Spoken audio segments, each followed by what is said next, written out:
నమస్తే. నమస్తే అమ్మా. ఏం పేరే? నా పేరు సాగర్.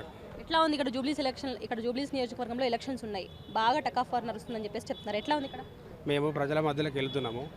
ఎవరిని అడిగినా కూడా ప్రజలంతా బీఆర్ఎస్ వైపే ఉన్నారు ఖచ్చితంగా.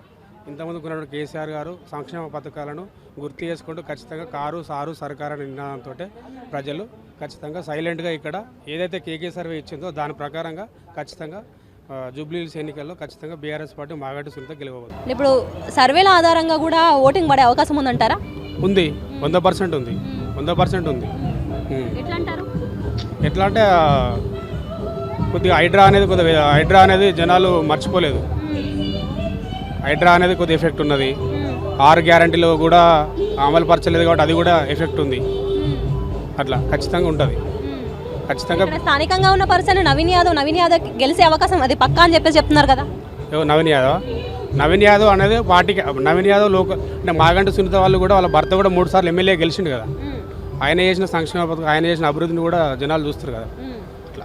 అట్లా ఉందంటారు. ప్రజలు మొత్తం టీఆర్ఎస్ వైపు కోరుకుంటారు.